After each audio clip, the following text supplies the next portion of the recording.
Is it reasonable to just one day out of the blue come up with a new boundary? Yes. We grow with new experiences. If something happens to us and we realize, I don't really like this, even if it's something that you've been okay with your whole life, and just one day you realize, I really don't like this, but it just seems weird all of a sudden, if I've always been fine with this, and they just come up and say, I don't like this, it seems very out of character.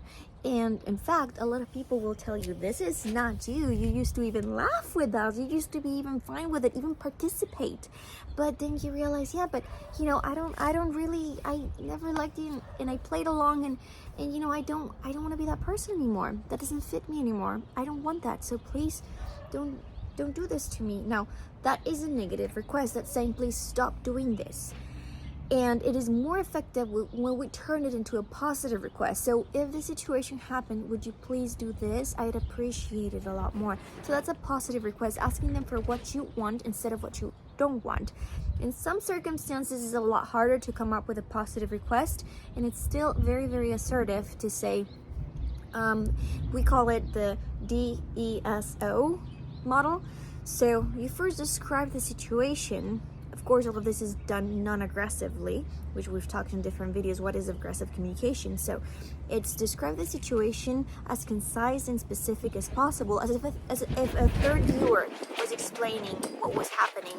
When you call me stupid, that's a very descriptive situation.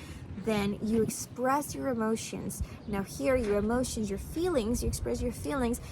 Your feelings are not, I feel that you, right? So it's always, I feel insulted, I feel hurt, I feel this, I feel that you could consider it a feeling because you kind of feel like this is what's happening, but it's not.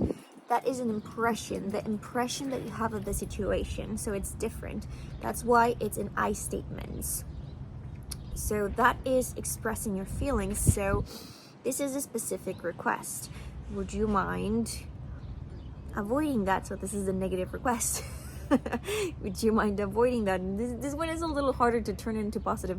Would you mind instead telling me that something bothers you, or if that's the case, it would go a little, it's harder. So it is okay to make a negative request if you do it in these steps. And then the outcome that you expect from that. Sometimes the outcome can be as simple as, I'd appreciate it, I'd feel cared for. And after you make a request, if the request is not respected, or they're really not willing to work with you, because they cannot be okay with the request, but then you can go on and negotiate something else. Okay, is there some other possible solution that you would find to this, so we can find a win-win, so that I'm happy and you're happy?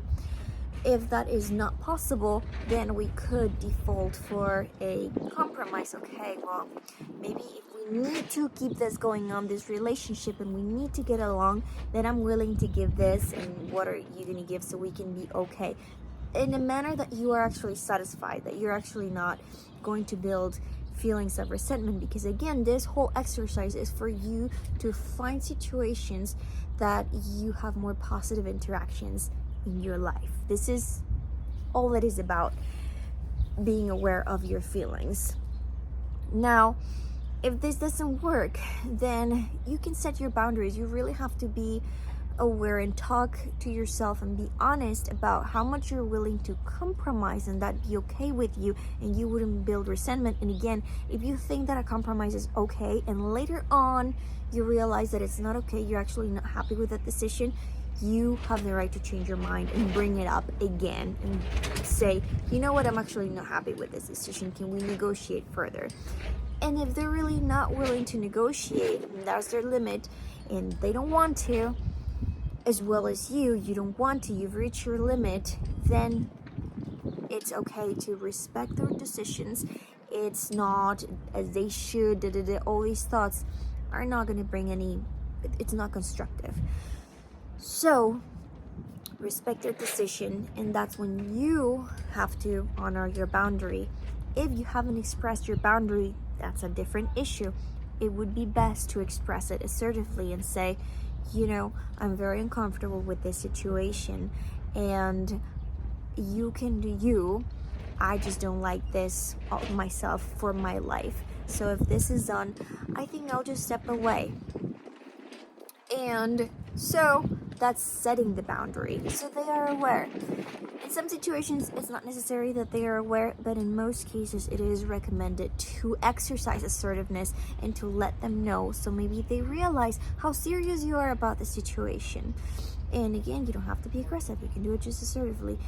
And then, if that situation happens, it is necessary to if they're disrespectful again or whatever boundary you have set, them calling you stupid, being insulting, etc., then you can be okay.